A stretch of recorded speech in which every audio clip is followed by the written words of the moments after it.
Thank you, Chairman Samuelson, Chairman Greiner, members of the committee. Again, my name is Alex Halper. I'm with the Pennsylvania Chamber of Business and Industry. The PA Chamber is the largest broad-based business advocacy association in Pennsylvania. We have about 10,000 members across all industry sectors, businesses of all sizes in all 67 counties. And we do thank the committee for inviting us to be part of this discussion, but also thank you for focusing on these critically important proposals at this time.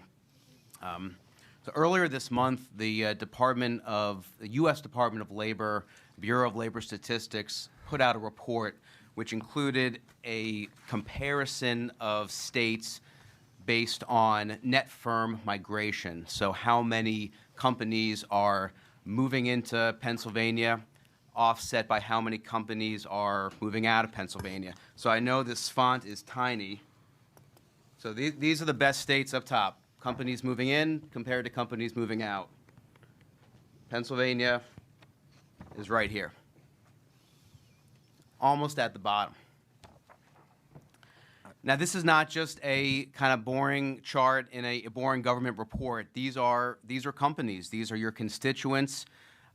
Some lifelong Pennsylvanians with established companies who are making the decision to leave Pennsylvania and taking with them good jobs and all their state tax revenue. These are kids in Pennsylvania who get educated in our great schools, maybe are deciding to start businesses, launch a career as an entrepreneur, and making the decision to leave Pennsylvania. These are companies maybe from out of state who are thinking about relocating, looking around the country, and as was put to us recently from an economic development official who was told this, not even kicking our tires in Pennsylvania. This is a really disturbing trend that has long-term implications and must be addressed. As a lifelong Pennsylvanian, grew up in the Lehigh Valley, not far from the chairman's district, it is really just baffling and upsetting that this is the reality in Pennsylvania right now. We have so many great advantages in the Commonwealth, our strategic geographic location, ports and waterways. We know all the great institutions of higher education in the Commonwealth, our natural resources. Why is it? Why are we near the bottom of the list of states for attracting businesses?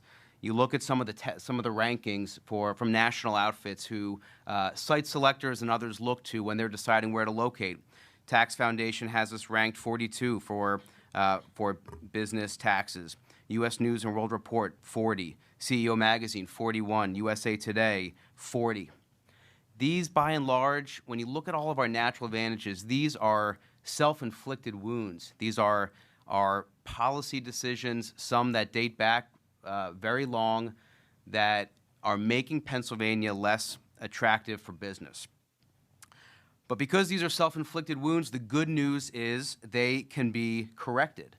And that is why we, again, are so encouraged and thankful to this committee this morning for focusing on this and demonstrating a commitment to Pennsylvania's future by focusing on pro-growth tax reform and these particular tax proposals from Representative Friel.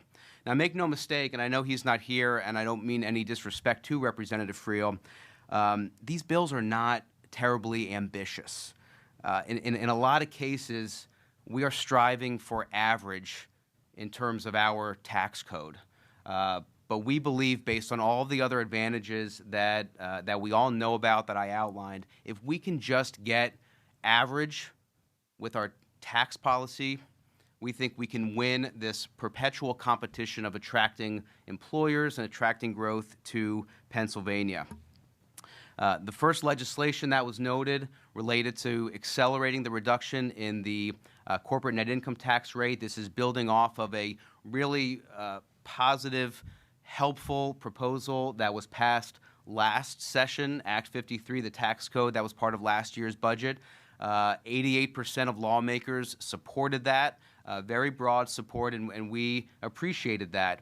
We also appreciated candidate Shapiro, now Governor Shapiro, but on the campaign trail very early saying those cuts were good, they need to happen faster. He has reiterated that. We have really appreciated support from the legislature. It was noted that in the Senate Finance Committee, a bill very similar to this one to expedite that phase down passed with broad or with bipartisan support. The second bill related to net operating loss carryforwards. Again, this is our effort to make Pennsylvania average as it relates to net operating losses. I'll show you another visual aid. So NOLs, net operating losses. In Pennsylvania, this is basically a tax on startups. The representative mentioned how NOLs are particularly impactful for startup companies who very frequently are losing money in their early years of operating with the hope that someday they'll be able to turn a profit. States and the federal tax code have recognized that in order to help those employers, these new startups and entrepreneurs succeed, this ability to offset future years' profits from previous years' losses is how we incentivize entrepreneurs to take this risk and to start companies.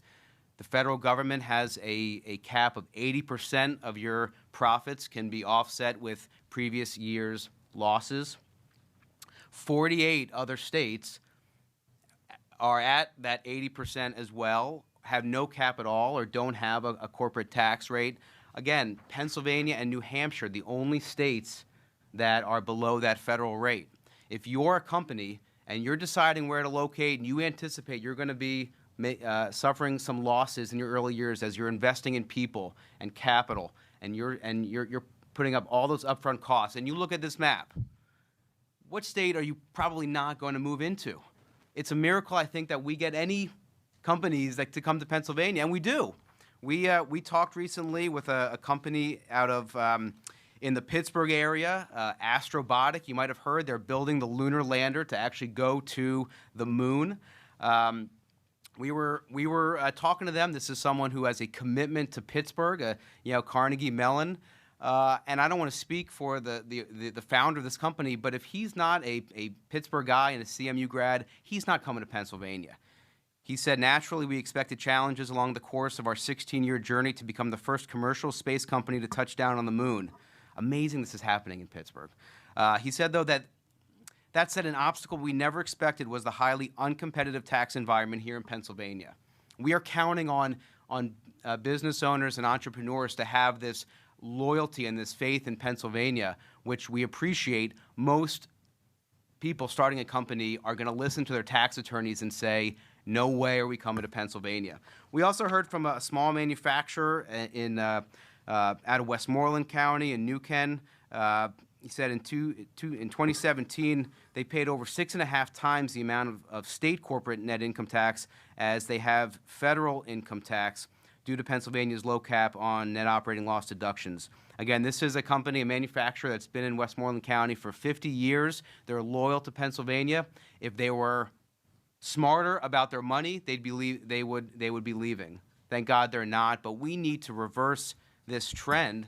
And when we're coming back here in a few years or in a few decades, if we want to avoid difficult budgets every year, this is not how we do it. This portends difficult, challenging budgets every year in the years ahead if we don't get this right, which is why, again, we thank the chairs, we thank the committee members, particularly now, for focusing on these two very important policies that will make Pennsylvania, we're striving for average, but again, if we can at least reach average compared to our sister states, we think we can win, and we appreciate you all being partners in that effort. So with that, I thank the chair and happy to answer any questions.